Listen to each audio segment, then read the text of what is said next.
Good morning. I'm Brooke Worden, Minnesota PRSA Ethics Officer, and I am so thrilled to welcome all of you to our annual ethics program this morning. Every September is Ethics Month at PRSA, and this year we have decided to focus our program on the intersection of ethics and diversity and inclusion. And there, really, as we thought about it, we wanted to take this focus because we feel like there's never been a more important time for PRSA professionals to be applying an ethical lens, bringing ethical decision-making to their organizations, not only how their organizations communicate, but also to the actions that their organizations take. So we feel like there's a huge opportunity and also a responsibility for those of us in the profession to apply ethics to some of the big issues that we're all grappling with in the context of diversity and inclusion. So we really want today to be an open dialogue, a conversation. We have assembled an all-star panel of leaders, national and local leaders in ethics and diversity and inclusion today. I know that they're going to be sharing some great insights and examples with all of us, and I know they're going to challenge all of us to think about these big questions and issues. So really looking forward to hearing from all of them. We are going to have a panel discussion today for approximately 1 hour, and then at about 10:30, we will be switching to Q&A. So there will be an opportunity for all of you to ask questions using the chat function in Zoom. Please note that we are recording today's session for future playback, including the Q&A. This morning, we also want to give you some actionable and practical information as well as materials we want to share with you. So please look for links to these materials in the chat room as well. We're going to be sharing a link to the PRSA Code of Ethics. Maybe you're familiar with it, maybe you're not. Maybe it's been a while since you've looked at it. So we want to share that in the chat today, as well as some other materials. And we will also be sharing those on Minnesota PRSA's website, in both the diversity and inclusion page and the event page. And you can visit our website at mnprsa.org. And if you're not a member of Minnesota PRSA, but you would like to be, we would love to have you. And you can learn more about how to become a member on our chapter website as well. That's mnprsa.org. If you're posting to social media during today's discussion, please use the hashtags PRSA Ethics Month and PRSA Diversity. And now on to the main event this morning. I am so honored to introduce our amazing panelists. First, we have James Burroughs, who is the Chief Equity and Inclusion Officer for Children's Hospital of Minnesota. This is a newly created position at Children's, designed to help the nation's 7th largest pediatric health system advance equity and inclusion in all parts of the organization. And James was also the state of Minnesota's first ever Chief Inclusion Officer. And in that role, he served in the office of Minnesota Governor Mark Dayton. Welcome, James. It's such an honor to have you here with us this morning. Thank you for being here. Thank you, Brooke. Next is Michelle Olson, APR, Managing Director and Partner at Lambert and Company, and she is also PRSA National's Chair-Elect. In addition to being one of our national PRSA leaders, Michelle also has roots in Minnesota, which lends a multiplier effect to the meaning of having her here with us this morning. She has more than 30 years of experience in public relations and integrated marketing. And she now resides in Arizona, so she made the move from Minnesota to Arizona, go figure. And in Arizona, she was named one of the most influential women in business by Business Arizona magazine.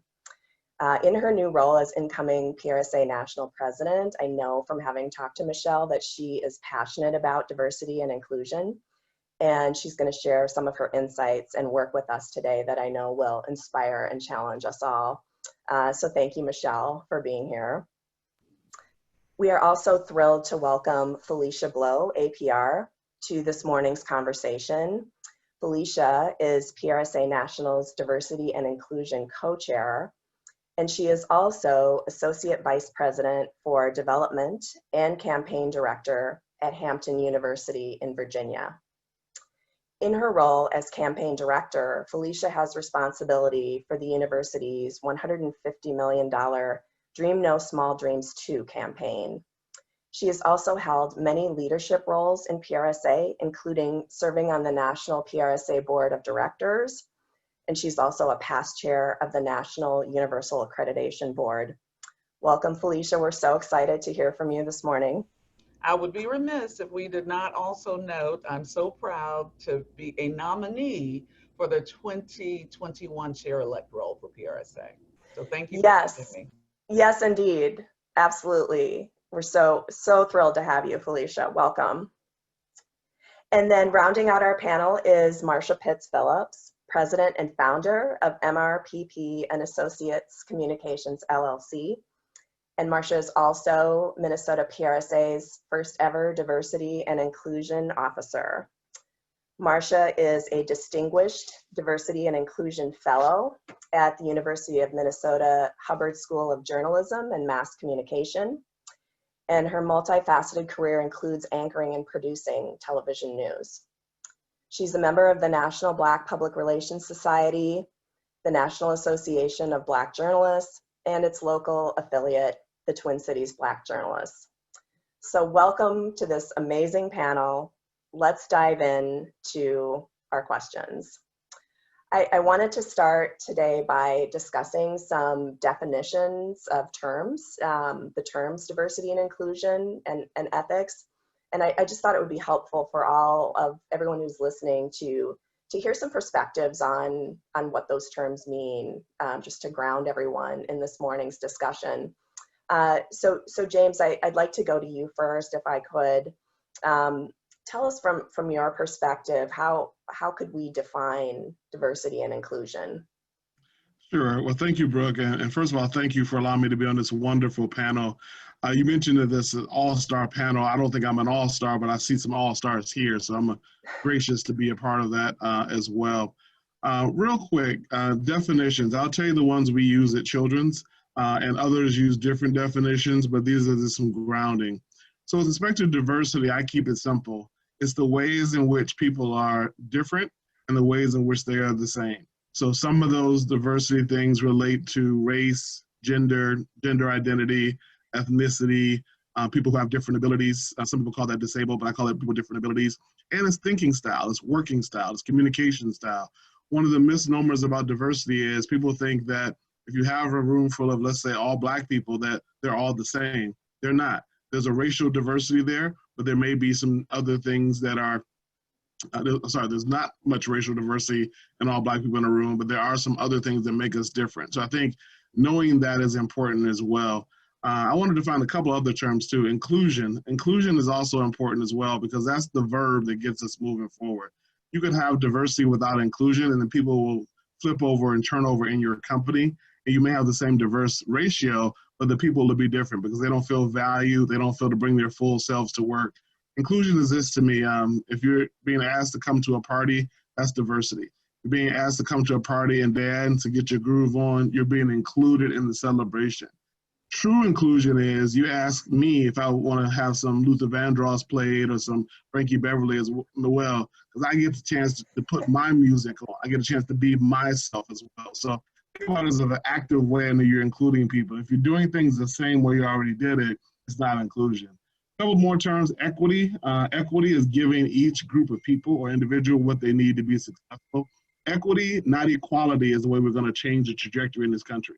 We'll talk a little bit more about that later, but equity is giving people what they need to be successful, not everybody the same thing. One last term I'll say is access. We have to have access for folks to be able to be a part of the public relations society.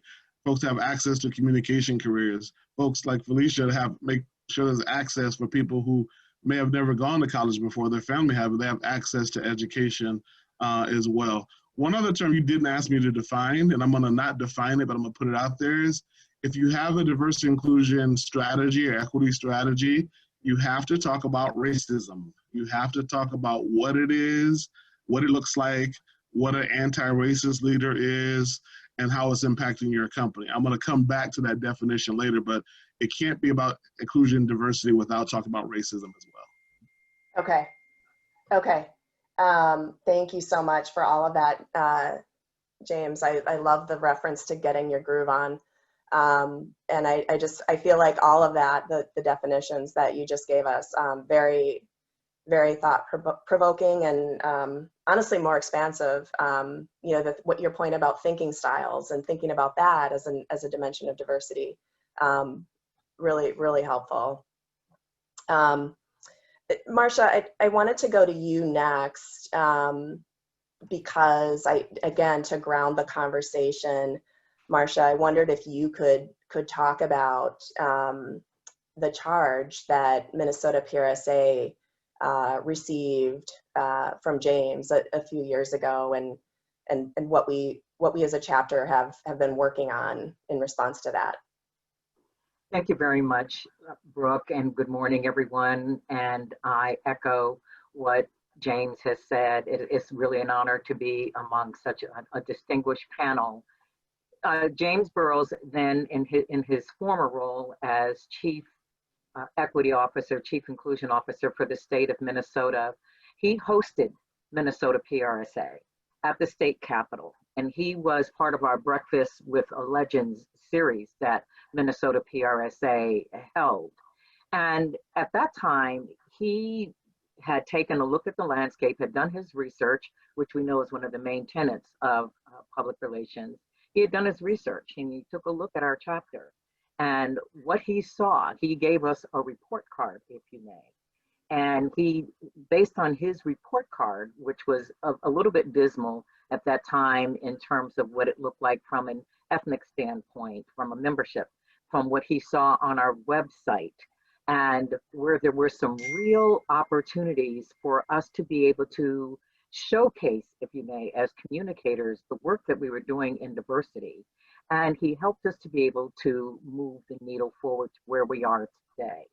And so based upon his feedback, we as a chapter moved forward, and I did not know this at the time, but the then executive committee and board made the determination that it was important to have a diversity and inclusion officer.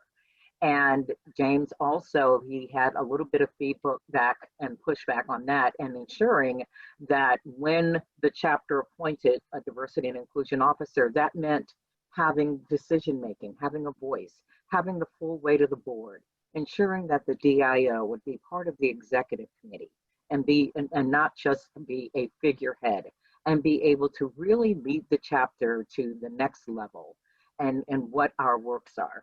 And so we are grateful for him issuing that challenge in the charge, and Minnesota PRSA being who we are, we took it very seriously. We rolled up our sleeves and we went to work. And we have, and we'll talk about this a little bit more, not only have we had activities, but there's diversity of thought that James referenced and that we're all going to talk about. There is how we did an audit. What does our website look like? What do our events look like? And in the wake of what has transpired at the end of May with Mr. Floyd, we're being very intentional with having diversity and inclusion be reflected in all of our programming going forward. So there's more to say later. I don't want to take a lot of time, but thank you very much for allowing me to be able to give just a sneak peek and highlight in terms of what Minnesota PRSA is doing. Great, thank you. Thank you so much, Marcia. And I think, you know, there's a theme here, I think, with, you know, the challenge. We had James issuing us the challenge, and then we took action. We're continuing, you know, we still have a long way to go, but I think, you know, someone challenging us and then us following up with action, I think was so key. Absolutely, it's very key, and I'm grateful. We have a strong board, and I'm just really grateful for our board with the vision that we have, and that we're in the implementation of that vision. Yeah. Okay. Terrific. All right. And then Felicia, I wanted to ask for your perspective, you know, because of your leadership roles nationally within PRSA. Can you talk about how PRSA defines or thinks about diversity and inclusion? Yes, thanks so much. And I really appreciate the opportunity to be here today. And I just have to say super duper kudos to Marcia Pitts-Phillips. She's a member of the National D&I Committee, and I know it's not part of my prepared remarks that you want us to review, but Marcia did something that is so critically important. Once you get the role, you have to take action. Being a figurehead, especially at this time, and this time in our history, is not good enough. And she has leaned in hard. So with regard to PRSA, this has not been an overnight success. I was on the board as senior counsel in 2019. And in 2019, late 2018, Deb Peterson, I pulled her aside and said, we have to do better. We have to do better. So the board approved, and so thankful, first ever investment in researching amongst our members around diversity and inclusion. And we spent a year, nearly a year, 11 months with executive interviews, focus groups, and a diverse PRSA-wide quantitative survey to help us understand where our members are and how we can bring them along. Not in a preachy way, but in a seeking to understand. And where we landed is that there are a lot of different points of view, as James I know can attest, as to what people think diversity and inclusion is and what they think it is not. Affirmative action, EEOC, kind of negative connotations. But what we leaned into was that diversity and inclusion is just that, inclusion, not exclusion, not saying, oh, you're out and you're in and you're out and you're in. We're trying to create a big tent. So we were asked to define diversity and inclusion for the society. And what I mean society is the Public Relations Society of America. And we resisted that charge because the definition we give you today likely will be obsolete tomorrow. So what we did was put together what we called a diversity and inclusion statement, including some of the things that James alluded to. The most obvious contexts are race, ethnicity, religion, age, ability, sexual orientation. However, we wanted to be forward-looking. One of the things, as an example, is the impact AI is going to have on our workforce and how we operate. There are going to be those who are technology challenged and those who are not. And that is just one small example of how we have to think about diversity and inclusion differently. So we said that it's about respecting, embracing, celebrating, and validating those behaviors that are integral to PRSA's DNA. They are vital to our success, and we want to lean into them. And I want to give you a little story, if I might, Brooke. And it shows how much work we have to do. I'm not calling any names. I think it's helpful to understand. Inclusion really means that everybody is invited to the table.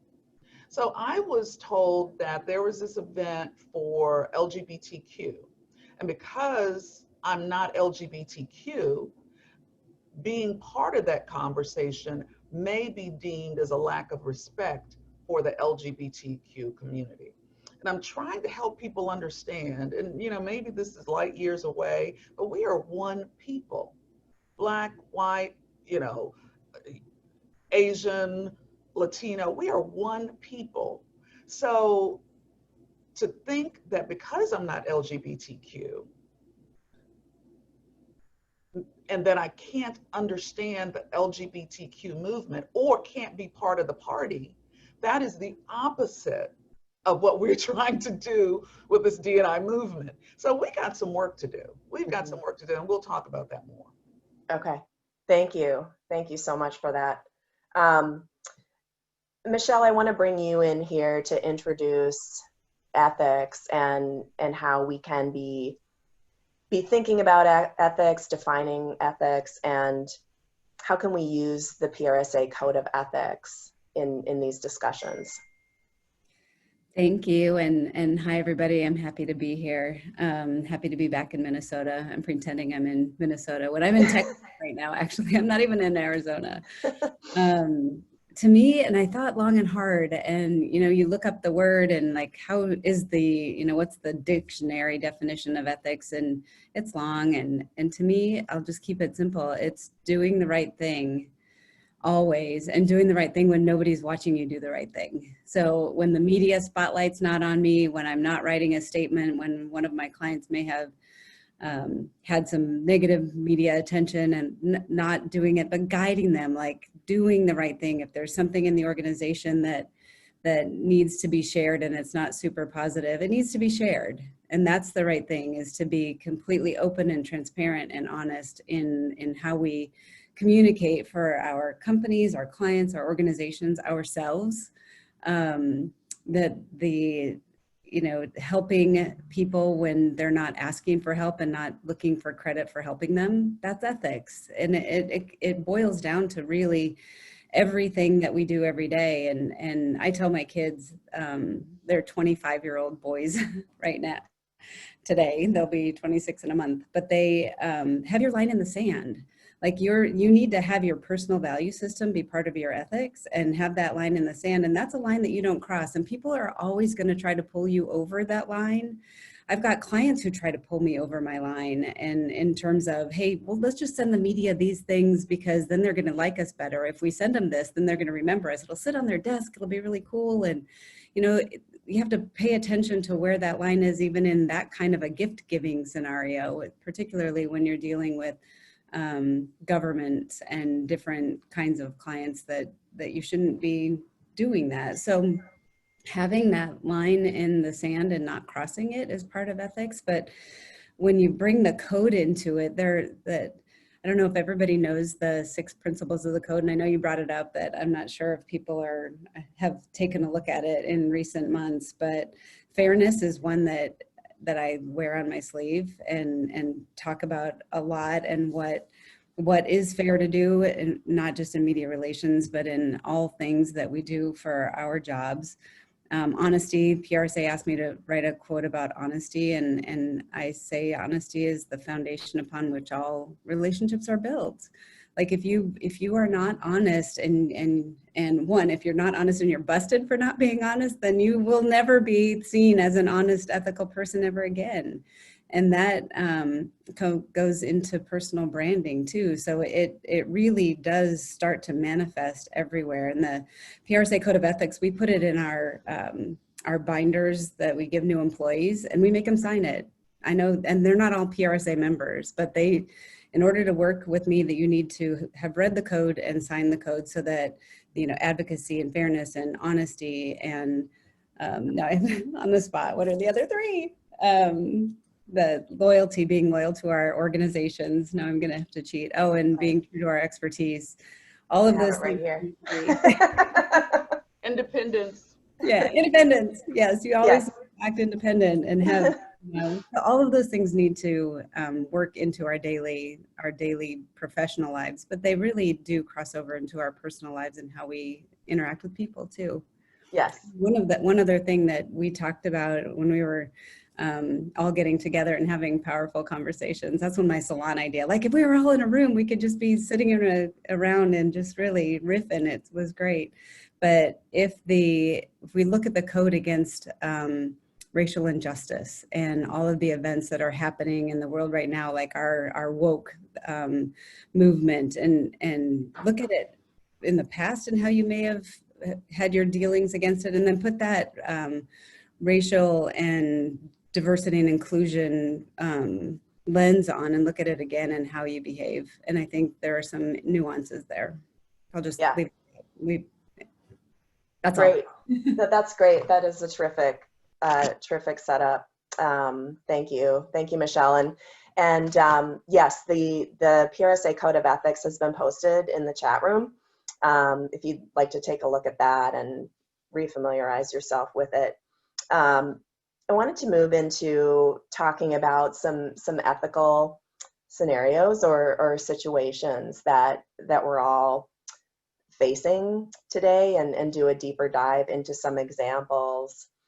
So Marcia, I wanted to go to you first on this, and you know, we know that Minnesota has been ground zero for some of these conversations in many ways, and I wanted to ask if you could talk a bit about what has occurred here in our local community and the actions that Minnesota PRSA has taken. Thank you, Brooke. We all know that the killing of George Floyd thrust the state of Minnesota, the city of Minneapolis, onto a global stage. And as as practitioners, when that happened, first of all, I had to sit in it for a moment as an African-American woman. I think a lot of us, just as humans, sat in that. Then the next step was some outreach, and I reached out to our chapter president, Dan Hauser, who's a phenomenal leader, and to our diversity and inclusion team that we have, and to the executive committee and to the board. And I just felt moved to write something because, and sorry, Michelle, but I have mine right here, our professional values. I pulled that out. I keep it right here on my desk, and took a look at the advocacy, honesty, expertise, independence, loyalty, fairness, and where all of that played in. And so, wrote the personal piece, but then assembled our communications chair and our president, and we talked, and we felt as though we needed to make some kind of statement. And so once the CNN reporter was arrested on camera, we felt that as, once again, professional communicators and members of PRSA, that we needed to make some kind of statement out on social media. So we put a statement out there. And then we talked about unity. We did another statement in the social media space and across all platforms regarding the killing of Mr. Floyd and how we stand as a unified society, and promoting our professional values of PRSA in our code of ethics. And one of the most critical steps occurred after a conversation that Mr. Hauser and I had over the course of the weekend following Mr. Floyd's killing. And that was, what can we do? What kind of stake in the ground? What kind of statement can we make? What kind of action can we take? And we bandied around ideas like, do we contribute to social justice organizations, and what that would look like in terms of alignment as a chapter. And we landed on contributing to the Multicultural Scholarship Program, of which Felicia is going to talk a little bit more about. But we felt that as a chapter that was a very important move and a very important step to take. And that, to me, was coming full circle from the challenge that Mr. Burroughs issued 3 years ago, and to show the exponential growth that we've made as a chapter, and the heart and the compassion that we all have, and putting our words that behind diversity and inclusion, putting the weight behind the words, that it's no longer, as I said at the very beginning, just checking off some boxes for a month of activities, but no, we're rolling up our sleeves and we're doing the work. And I'm very proud. So hopefully that's a good example of some of what it is that we've done in the area of diversity and inclusion, and operating through the lens of our code of ethics. Yes, terrific. Thank you for that. I'd like to go back to you, James, and ask you if you could talk about some of the actions that you took in your role at Children's in the aftermath of the killing of George Floyd, and how you advised the C-suite in that situation.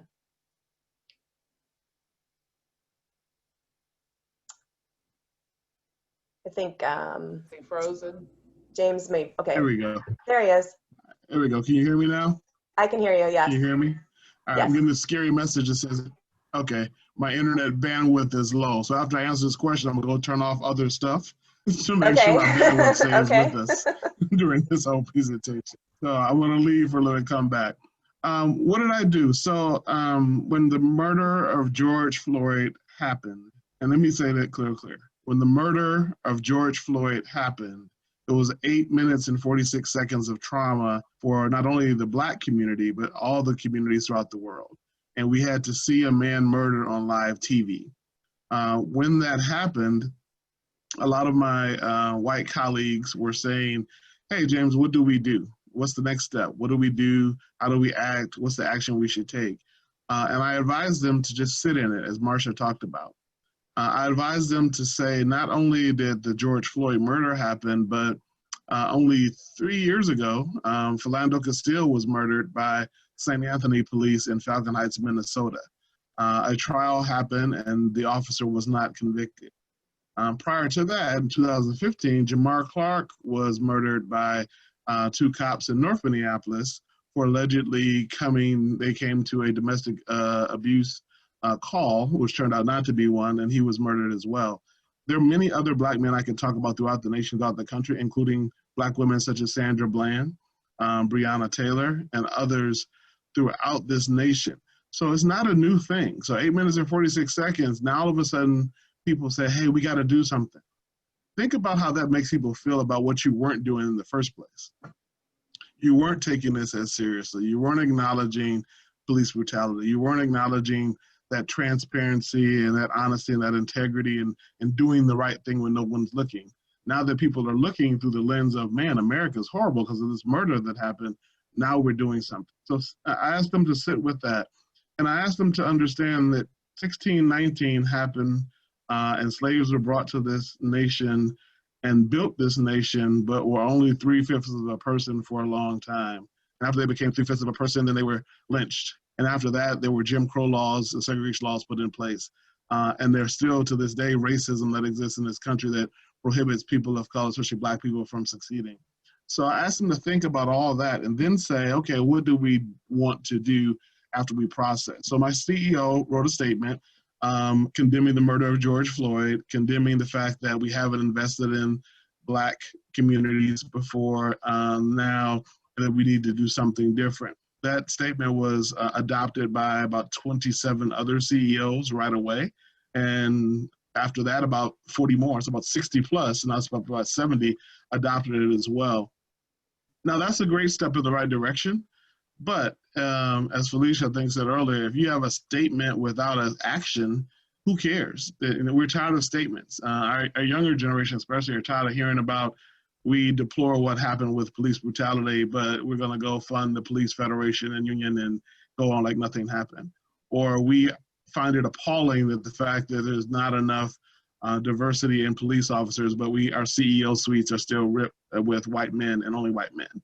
So we got to change the trajectory. And what my CEO and other CEOs are doing now, and real quick, the Minnesota Corporate Community Coalition is something that was created as a result of this, bringing probably about 50 plus companies together to address, and this is real clear, to address racism and oppression against Black people, to address what we should do as far as solutions in philanthropy, and workplace inclusion and policy as well.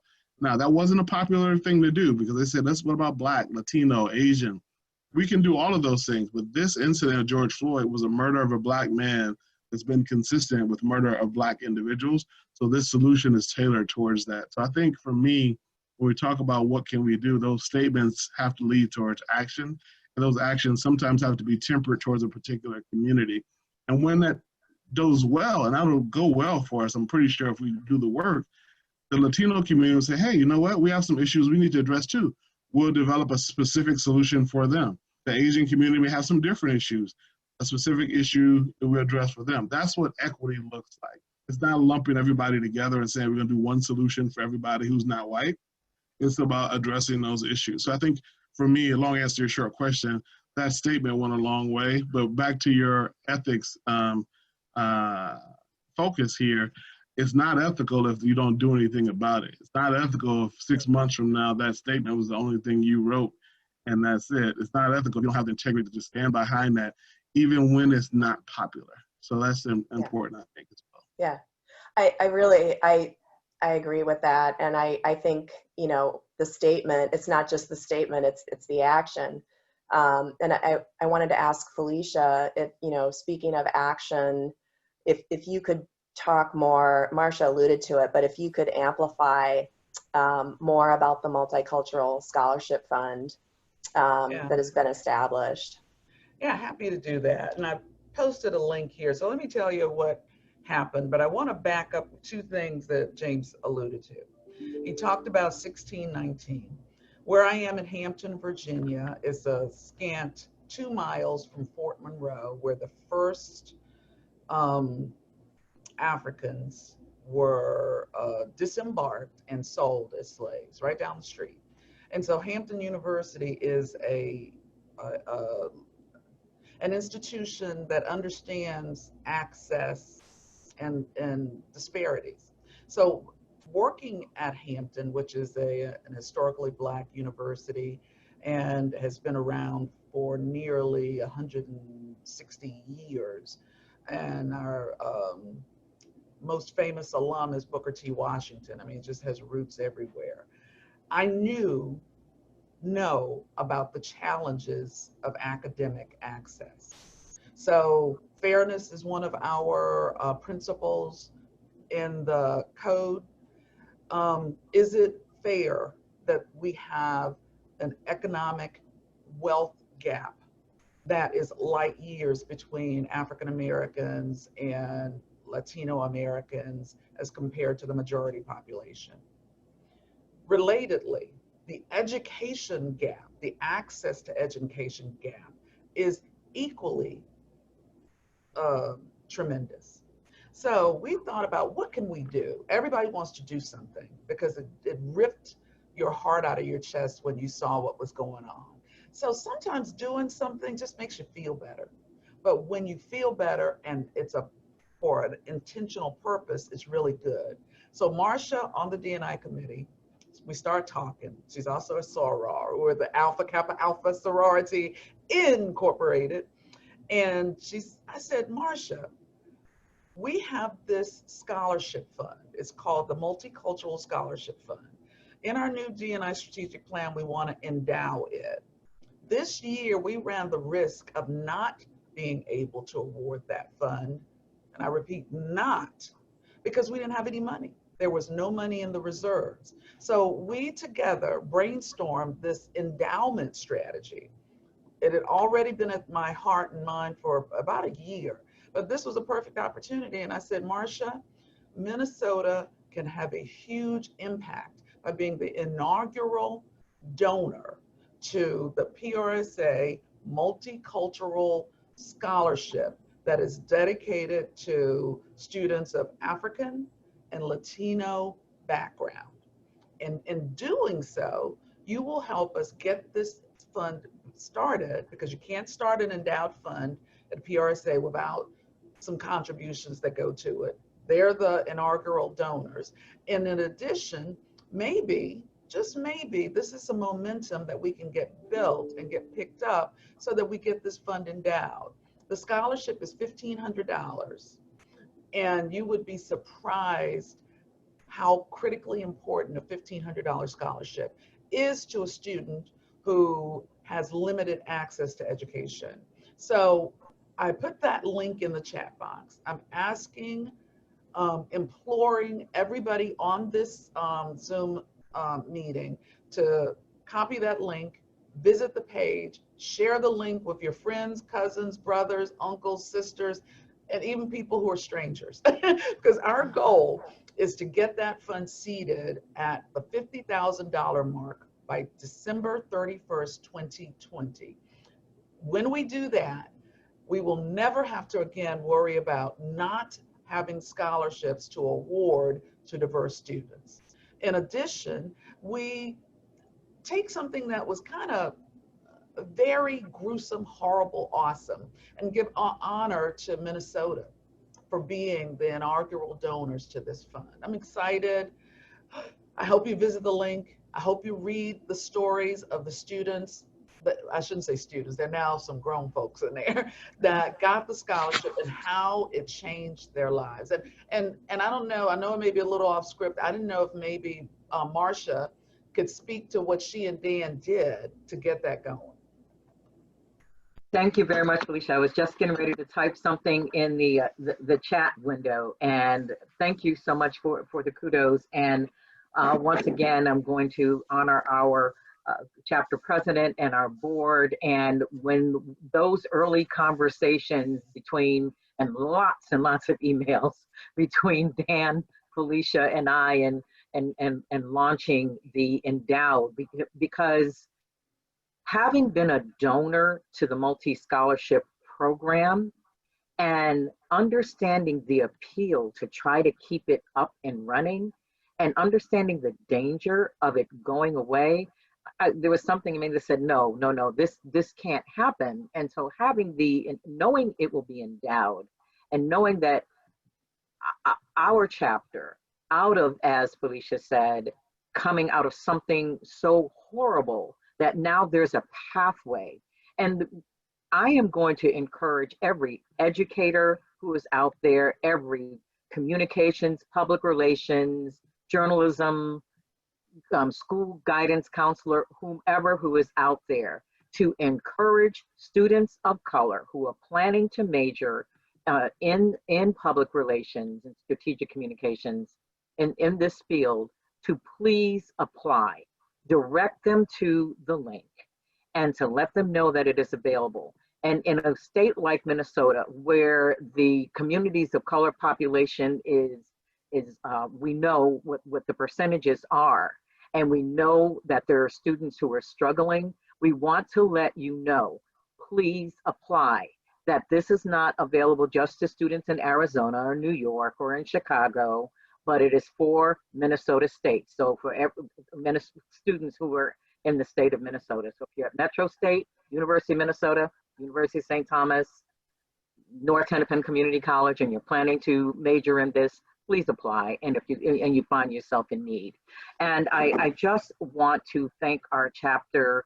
Once again, we are very, very proud to have been the inaugural donors and to know that that is part of this chapter's legacy. And it is a part of the legacy of the Public Relations Society of America. So thank you. Thank you. Thank you, Felicia and Marcia. And yes, please visit the chat room to see a link to more information about the scholarship fund. Excuse me, Brooke, may I just add, and for those of you who are professionals, please, we encourage you to continue to donate, and you can donate through Minnesota PRSA's chapter website, through the national website as well, but also for those of you who are local and want to see the advancement and the success of this endowed scholarship program, to please donate. Is it okay to make an appeal like that? Oh, of course, yes, absolutely. Thank you. Thank you, Marcia.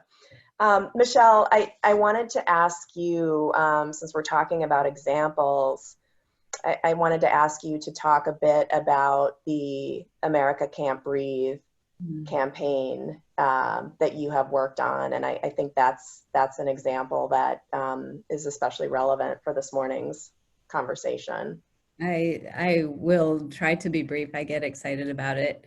But I want to set a little bit of context with my firm, Lambert, which is based in Grand Rapids with an office in Detroit and New York and Phoenix. And I lead the Phoenix office, but I have a lot of ties to Detroit. I'm in charge of the automotive mobility team, so I go back and forth, or went back and forth. I haven't been there since February. I'm dying. I love Detroit. And so the firm itself has been grounded in a multicultural kind of setting because of our Detroit office largely. But we set out in that office last year to create, in seeing the inequity in corporate boardrooms around the country, we set out to solve that last year. So January, February, started putting together these things. We called it like Diversico at the beginning, and we've renamed it Equal Sign, but we started a company that the job of that, the people who work in one of our family of brands companies, is to help corporate boards have more diverse people sitting around the table. That was last year. It shows, it's just an illustrative way to show that in Lambert's heart and soul is trying to solve the racial inequity issue in our country at a high level. Jeff Lambert is a white guy. He's a really, really smart white guy with a really, really big heart. And when we sat around our leadership team meeting after George Floyd was murdered, well, let me start backwards a little bit too. There were as a Minnesotan, there were 3 times that my heart bled for my Minnesota brethren. And that was when the I-94 bridge collapsed, when Prince died, and when George Floyd was murdered. Like, those 3 things still give me chills to think about the impact on my community there and my friends there and the world, because they all impacted it at the world, I think. But when George Floyd died, we sat around and we said, how can we help? What can we do that's going to be meaningful? And using our white privilege and our allyship heart, we have allyship as one of the core values of our company, have our allyship heart out there. And what can we do to help our Black, in this instance, diversity to us this summer was about racial inclusion and racial social justice and making things right for our Black family because of what happened. So while we talk about, and Felicia and I talk about this all the time, that diversity and inclusion is broader than that, and as she defined, we're not defining it because it is so broad and it changes. This summer to us, it was really important that we really focused on our Black America. And so we started a nonprofit organization called it's America Can't Breathe, but I say America Can't Breathe because I struggle with America Can't Breathe, but it's spelled americantbreathe.org with, his last words, I can't breathe. And we're like, you know what, America can't breathe. We all are struggling with this too.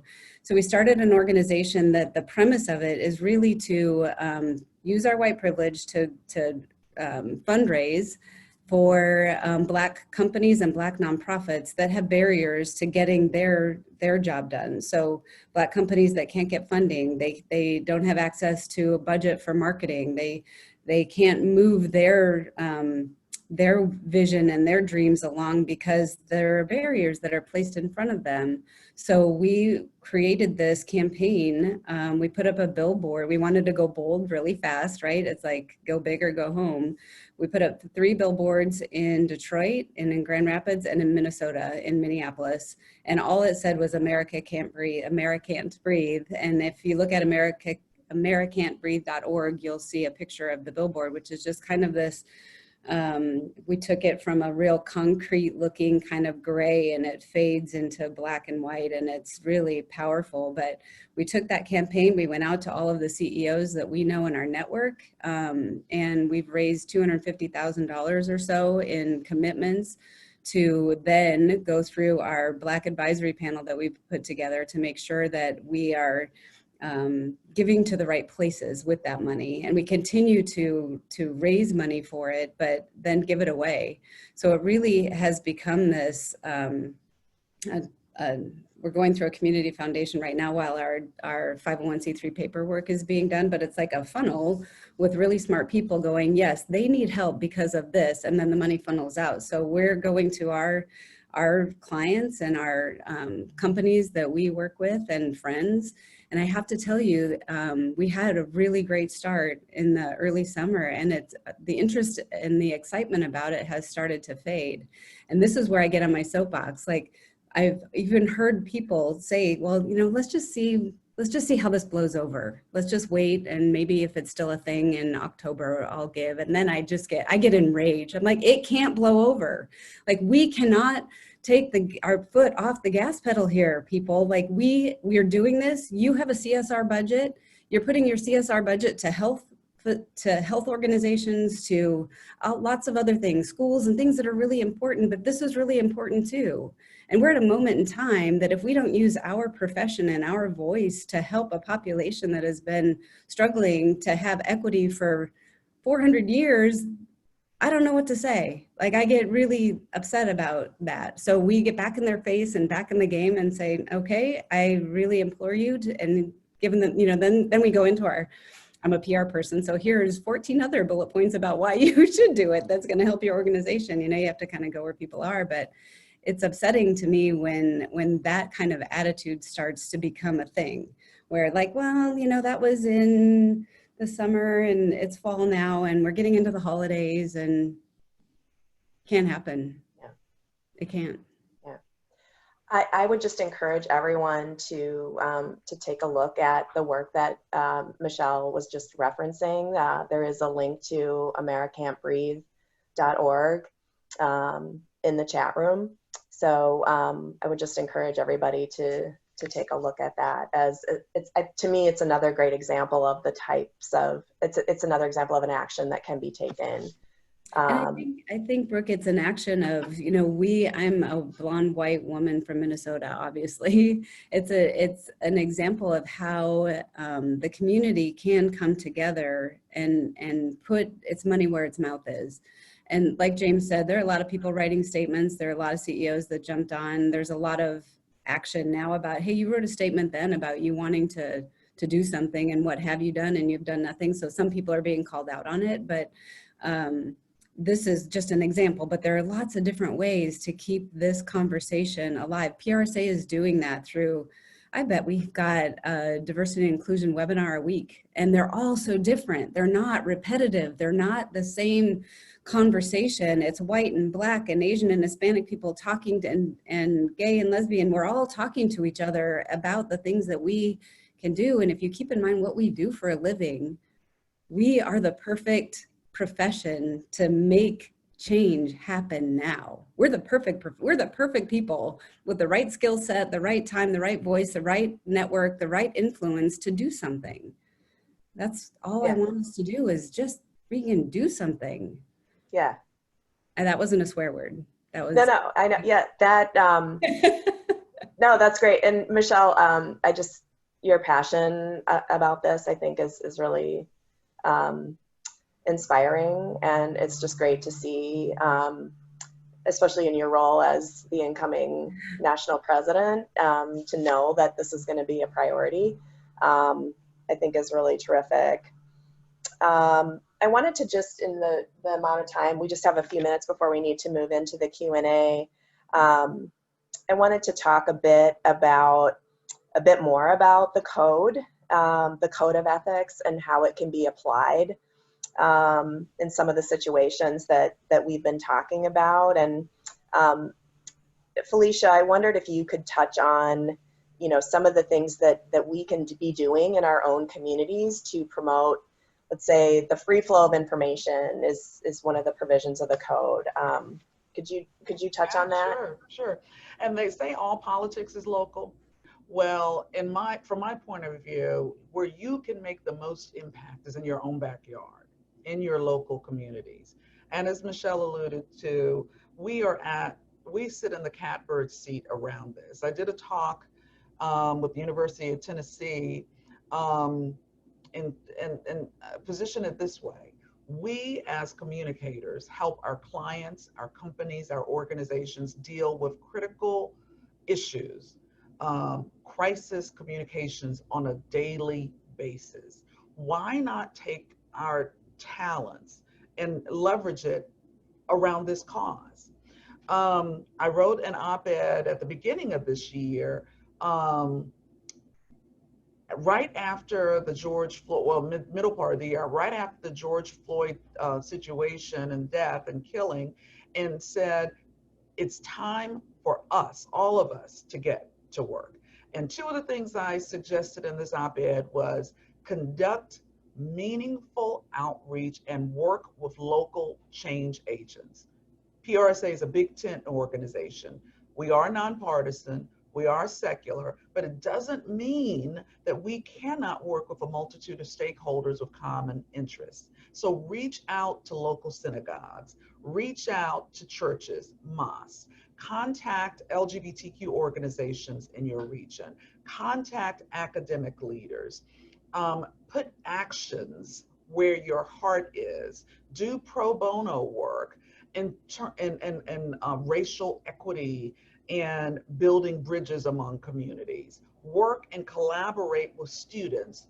If you have student PRSA chapters, involve and engage them. As James alluded to earlier, millennials, Gen Zs, they are much, and Marsha, I think, also said something about this. They're more passionate about causes that make a difference. But when you do it, keep in mind to diversity. Don't just go to organizations that look like your church, your business, your company, your household. In the back of your mind, say, I want to be thoughtful about this outward engagement. It's possible, it's doable. I even said write an op-ed. I know it's old school, but it still works. Do something that sets, as Michelle alluded to, a stake in the ground, and invite others. But do it in such a way. So I'm a Black woman. I think it's fair to say being Black in America has been a struggle for a whole bunch of people for a whole lot of years. But the way we engage others is not by fisticuffs and fighting. I have a different approach. I believe in embracing others and helping to seek to understand. That is the way I approach things. But you got to keep at it. Getting to where we are in PRSA was not easy with regard to the approaches we have around diversity and inclusion and the strategic plan. But it's like that drip, drip, drip. At some point, you are going to make a huge difference. And that's when change happens.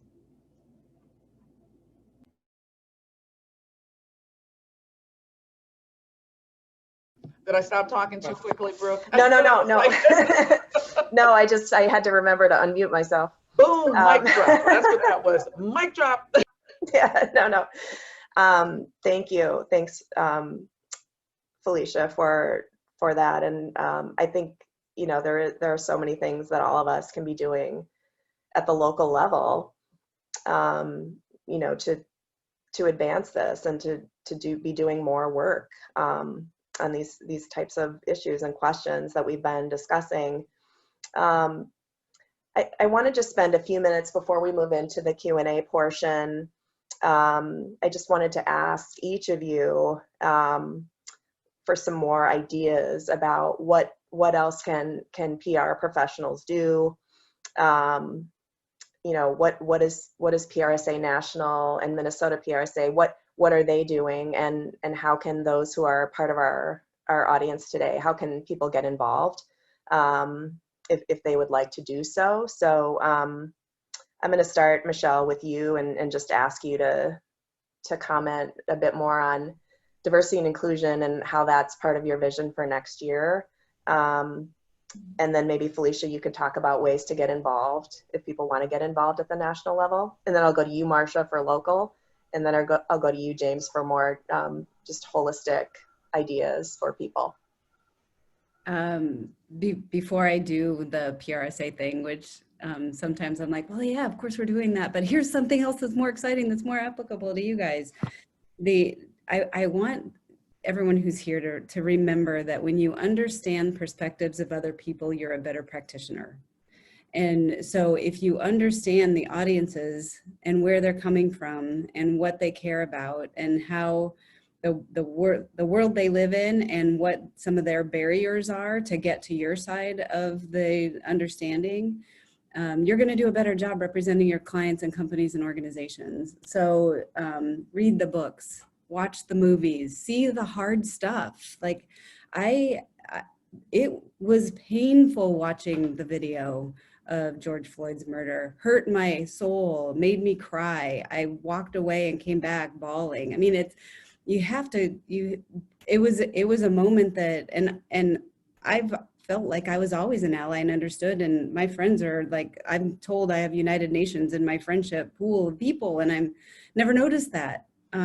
Because they're just people, they're just my friends, but I didn't understand their journeys until I saw that and then started asking the questions. And so I think that we are better practitioners when we have full understanding of someone else's perspectives, and we're better at our jobs, and that makes the world better. And I get on my soapbox with this and I won't, but we, I think, are one of the most important professions on the planet.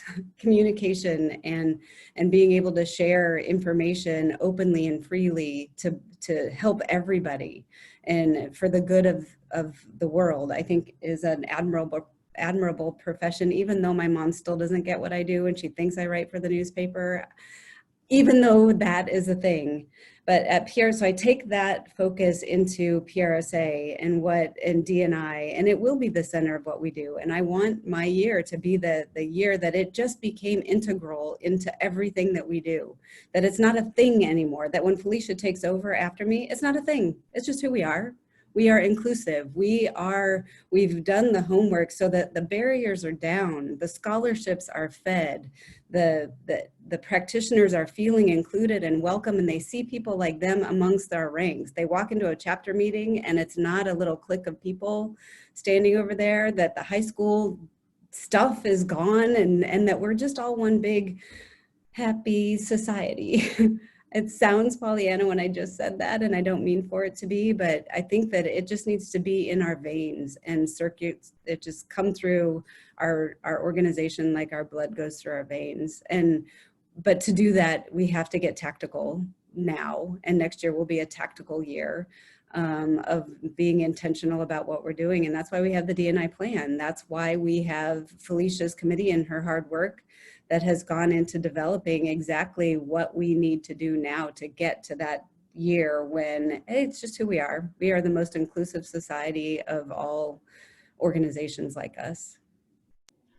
And Brooke, did you want me to jump in now? Yes, yes, please do. Go ahead. I included in the chat box two things: the 2020 to 2022 Diversity and Inclusion Strategic Plan, as well as the D&I Toolkit. The D&I committee, folks like Marcia, we have truly leaned in hard, but I have to take, not issue, but also bring some reality to this. It is not going to be easy. There are some views that we have got to chip away at.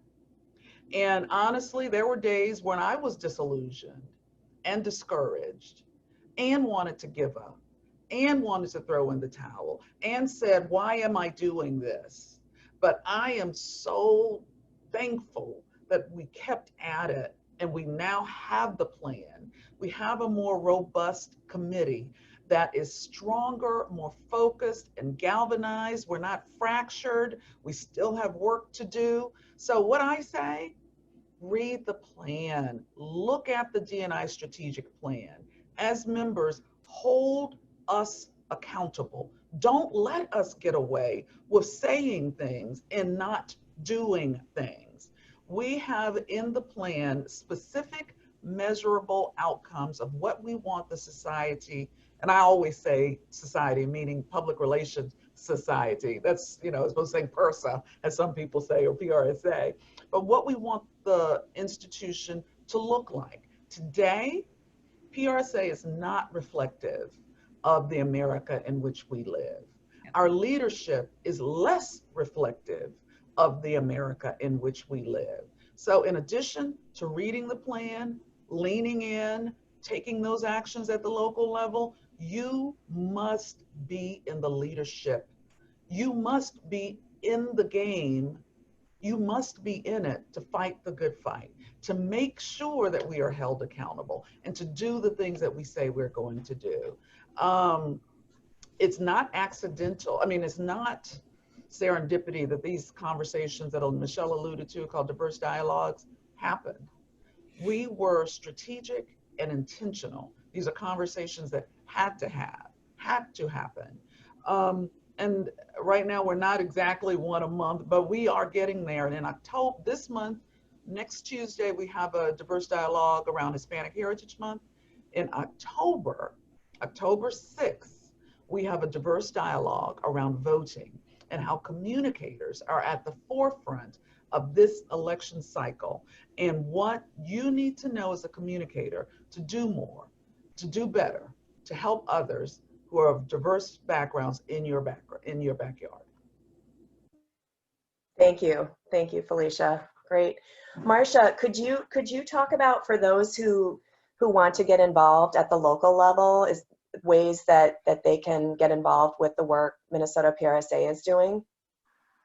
Yes, I can. So first of all, go to minnesotaprsa.org. That's the first thing. Check out our website and you can see some of the work that we are doing at the chapter level. I also want to echo the impassioned statements that both Michelle and Felicia have just shared. And I'd like to issue a charge to everyone who is out in viewer land right now, and that is to put aside fear. Oftentimes, the person who is the diversity and inclusion officer, the diversity and inclusion liaison, or the equity officer, name the role, whether it's in PRSA or in one's respective workplaces, we are looked at as the one who is what I'm going to call the D&I dictionary. Whenever there is a question regarding diversity and inclusion, yes, we are supposed to be sitting in the chair of expertise and helping to move the needle, helping to move the conversation and the actions forward. But I'm also going to put some of the responsibility on the individuals who are asking. Do some homework, do some research. I am not a repository of all of the books that exist, all of the movies that exist, all of the online blogs that exist. Take some initiative. And yes, I'm putting it out there as bluntly as that. Because, and we've probably seen a lot of this on social media recently, both whether it's on LinkedIn, Facebook, Twitter, there's the phrase, your Black friends are tired. Your Black friends are feeling overwhelmed.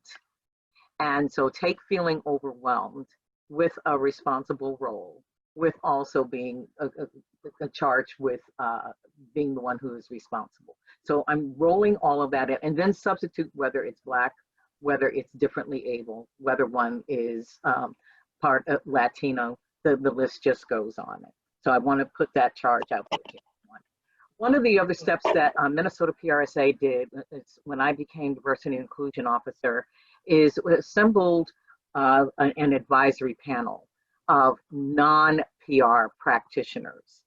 And that is assembled of persons who work in the area of technology, government, academia, people who are steeped in diversity and inclusion work, and who bring expertise and a vision outside of PR and can give us a sense of how it is we're doing as an organization, as well as served as a guide and providing some insight to us as a chapter.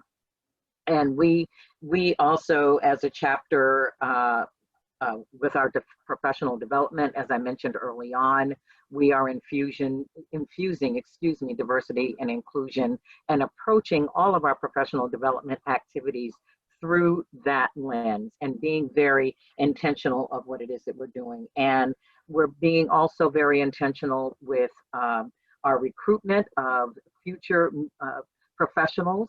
We have a partnership that we are launching with Metropolitan State University here in Minneapolis and Minneapolis and St. Paul in the Twin Cities. And we're looking to place interns of color in collaboration with Weber Shandwick, Metro State, PRSA, to increase the opportunities and open the door to interns of color, provide interns of opportunity, providing with some opportunities and making them aware of what exists in this profession.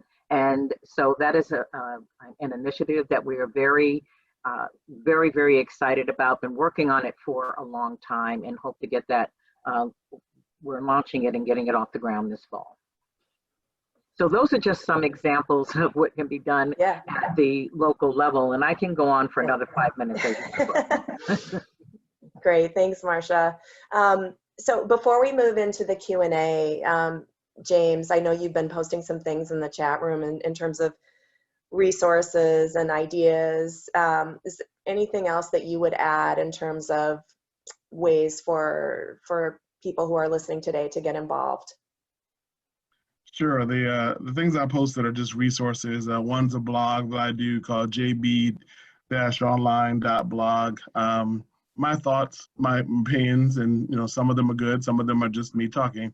But I think from what I've been told, people like the resource, and it's a good resource. CEO Action Group is another group of CEOs that have signed on to statements about diversity and inclusion, and they have a ton of resources around best practices around equity and inclusion.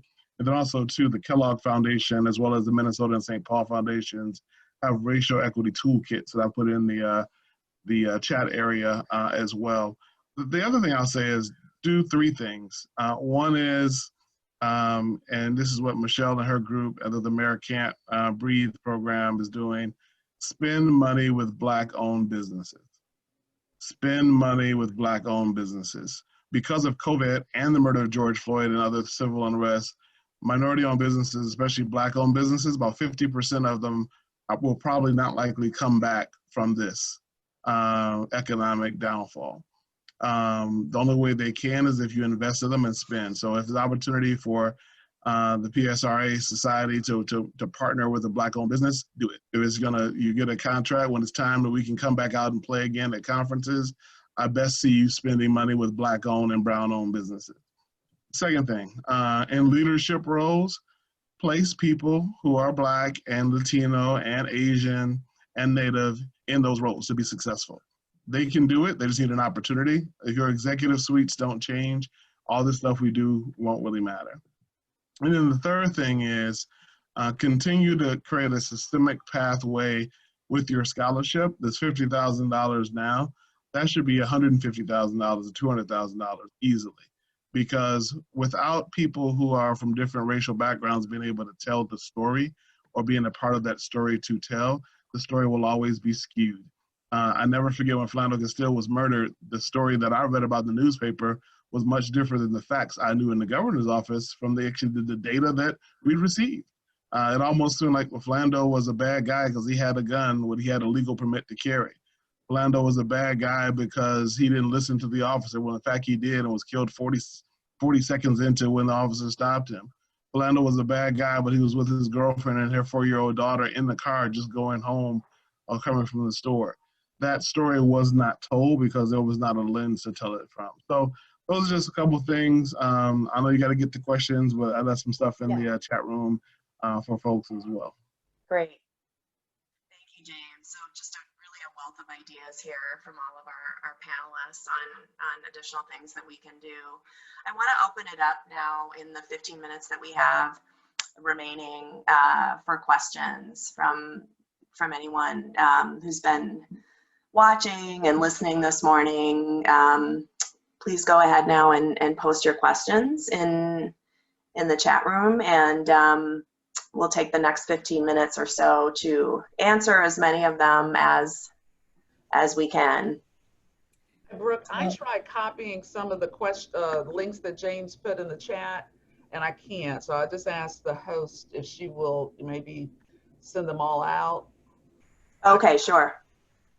Hey, Brooke, Yes. while the questions are coming in, I wanted to just augment James's thoughts about buying from Black-owned businesses. We at Lambert have a book list, and we separated it out and had all new recommended reading after George Floyd was murdered.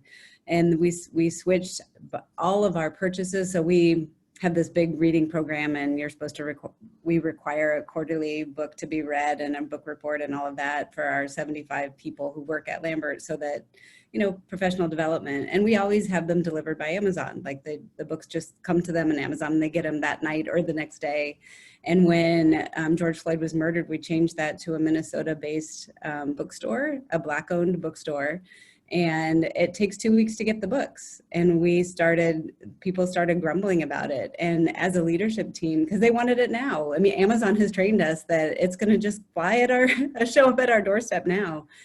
That patience that we're teaching them to do the right thing, and it comes back to the right thing when nobody's watching. The right thing for us to do as our organization is to put our money into a Black-owned business, and which is one that we did. So we found 3 or 4 of them and a couple that are local, but we also wanted to support Minnesota. And just to teach that patience has been an educational leadership opportunity for me. It's like retooling millennials that you can't have it right now. It's going to come. Your deadline's not for 3 months. So, that kind of thing. So anyway. So James and I are on the same boat. When Michelle started talking about books, I had to put White Fragility. If you are into reading, right now, only thing I do is read textbooks because I'm at the end of my dissertation or I'm writing or editing. But White Fragility is one of the best books in an easy to read and easy to understand way to put yourself in another person's skin. And I often say, if there was a way that white people could live, just one day, the experience of a minority, I think maybe we all would get it. And quite frankly, the converse would be good, to do it inverse. That's not going to be possible. So read books like that. Yeah. Okay. Definitely. And to add on to that, just also to consider bringing Robin virtually, D'Angelo, who wrote the book, and Resma Menikin, who wrote a book that's wonderful called My Grandmother's Hands. We just had them virtually at Children's Hospital for virtual grand rounds. We taped it as well. So when we get that production quality, we'll send that out. You can send it out to folks as well. So they give a good workshop on what to do in addition. Oh, great. Thank you. Thank you, James. James, there's a question that has come in for you that I just want to, let's see. I kind of lost it here. So James, the question is, you mentioned that it's important to explicitly mention racism when you're discussing diversity and inclusion. And the question is, what is missing if that is not mentioned? Why does racism need to be mentioned in that discussion? Sure. Real quick answer is the foundation on which this country was built. It's the foundation on which I think Felicia talked about earlier. Slaves were brought here in 1619 and built this country. And from that time, slavery, Jim Crow, segregation, discrimination, lynchings, and to this day, discrimination and police brutality against Black people is the foundation of this country, this land that we stand on. Therefore, it's the foundation on which these businesses were built. Therefore, it is not a surprise that we don't only have 4 CEOs that are Black out of the Fortune 500 companies. We don't have any Black women who are CEOs. We have very few board of directors, and Michelle can attest that with her work she's doing, that are Black. So racism is the foundation. So if you don't discuss it and solving for it, you miss the boat there. The other piece of it is too, you allow people to run and hide behind different types of diversity. And this is what I've talked about my LGBTQ brothers and sisters. They feel the same way I do. People can say, well, we have a lot of diversity. We have a lot of white women. We have a lot of gay and lesbian folks who are white as well. And we have a lot of people with different abilities, and they're white too. But yeah, we have a lot of diversity. But you don't have any diversity that's Black, Latino, Native, and otherwise. So unless you're addressing racism, you're fooling yourself. And to be quite honest, let me talk real quick, just brief testimony. 20 years ago, I wasn't talking about racism and doing DEI work. I was talking about diversity, inclusion, how great it is, how fun it is. And we haven't talked about racism and how we need to address that. So that's important. The other thing is too, you need to have someone to facilitate the discussion. You can't just throw that out into the mix and have nobody that has the knowledge about racism, what it is, how to be an anti-racist leader. It takes an expertise to do that as well. So I think that's just as important, having somebody who can facilitate a good conversation. I want to jump in and respond to Allie's question, Brooke, because I think there's a way to do it. I've done a lot of these sessions this year, and here's 2 things that I want to share. If you could have a non-confrontational conversation with your leader, supervisor, team, one-on-one. Then that's how I started. So why did you say that? Here's how it made me feel. What can we do to learn more about you? Blah, blah, blah. I mean, that's just on a personal level. But what James is getting to is structural racism, okay? So I'm gonna give you an example of what this looks like, and we don't even think about it. Those 400 years of free labor that were brought about by Africans in America that built the wealth of this country, this is how it plays out in real life terms. The top 10 HBCUs, their endowment funds, the top one is near 700 million. Nothing to sneeze at. That's a lot of money. The top PWI's endowment fund in America is, I think, 35 billion. So when you look at the wealth gap, how did Yale and Harvard get that much accumulated wealth? And why is it that the HBCU doesn't? It's an indication that there are things going on that led to that gap. So is it Allie's question? Allie, yeah. Your CEO, it has to start at the top. So if you can talk to your supervisor, if you can start an ERG, employee resource group, if you can talk with your HR person around how can we start having courageous conversations in the workplace that are productive around DE&I. And here are some issues that I have. Again, not with a, if you could have your fist up, I suppose, but what I mean is there's a way to do this. We can disagree, but not be disagreeable and get movement. Can I weigh in on that, Brooke, too? Yes, of course. Just kind of augmenting what Felicia is saying on the systemic and corporate. Two things. I'm really bullish on unconscious and implicit bias training, which we're doing at Leadership Rally for PRSA leaders around. Which is part of our D&I strategic plan. Yep. We wanted to. Yep, it is. And so that's important, and to offer that out at companies at a leadership level, and just opening that conversation. And awareness leads to change. Awareness needs to happen first. We did, was invited to sit in a meeting with one of the employee groups at a client, the client that I'm sitting at right now, and it's their Black employee group. They're Black, they call it BANG, Black Americans Inclusive. I don't even know what all of it is, but they were reviewing the value statement of this particular client, and they had 5 levels of the value statement, and the leader of BANG is a Black man, a vice president level. He went and I had offered suggestions on how we could change the values to be more inclusive. He went through and underlined all the words that were already in the value statements that really, if we say that we're inclusive, then we are. And this really, like, I take this to mean that, you're including the Black community. He went through and I was so upset. I stood up. I thought I was going to lose my client, because he basically was being complicit. He like, oh no, it's fine the way it is. Don't worry about it. We're good. And I stood up and I said, no, we're not good. If you add 4 different words to these 5 statements, you're going to change what this company believes, and it's going to go external and internal. And I, as a consultant, I have to read that and agree that I'm part of the value system, or I can't work here. I mean, it's that kind of thing. But a Black leader, I think, was basically just trying to be, it's fine.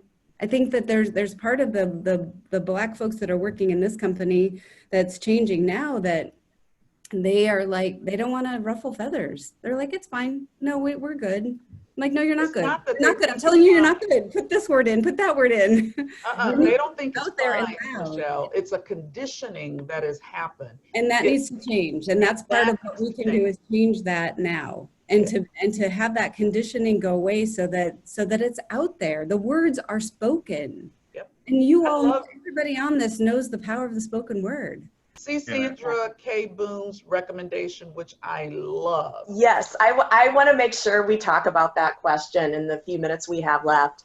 So there's a question in the chat room. will the PRSA Code of Ethics be modified to explicitly mention diversity and inclusion and or racism? I didn't know PRSA was addressing the topic, as I didn't see any mention of it. I think that sounds like an awesome use of the National Assembly instead of picking whether there should be an S on communication. Absolutely. So what Michelle is getting at is, for major initiatives like that to change codifying documents, it has to go through a very rigorous review process. But I think this is the year, this is the time, and I love it. And if there's a task force that could be put together, one of the things that we did from a DEI perspective is we asked every chapter, and there are 110 chapters in the nation as part of the strategic plan, to adopt a supporting statement around D&I. And we gave them some language to utilize. So this takes it even farther. So the short answer is going to be, yes, it needs to be discussed. The longer answer is, I think the bylaws, the governance committee is that task force, and we bring it forward to them. And I think we may be pushing up on this assembly's deadline. This year's so wonky, everybody. Like, the National Assembly is not going to happen with ICON, and it's just wonky because of all the in-person stuff and, you know, New York state laws and stuff. Right. But short answer, we're going to handle that. Yeah. Okay. Asked the question, and I want to get to that real quickly. So what I did, I believe in having courageous conversations. You don't have to be disagreeable to disagree. And I found my voice, and I said to that individual, I'm offended and concerned because we are all in this together. If we were having a Black History Month program, should I exclude an LGBTQ person because they're not Black? Michelle and Brooke, you are examples. We are all here talking about it. So, Marie, I offered my point of view. I disagreed professionally, and we're moving on. And I pray that that person understands that that point of view is not helping any of our causes. Thank you for the question. Yeah, thank you. Thank you for all of those terrific questions from our audience. And we are at time, but I want to close by thanking our incredible panel. Just absolutely amazing insights, discussion, examples, tips, ways to get involved. I feel like I learned so much, and I know the whole audience this morning did as well. So, and I know you're all incredibly busy people, so thank you for spending this time with us, James, Michelle, Felicia, and Marcia. We're so grateful for your time and your insights, and thank you to everyone who joined. Please check out the resources in the chat room and on our website, and thanks everyone. Have a great rest of the day.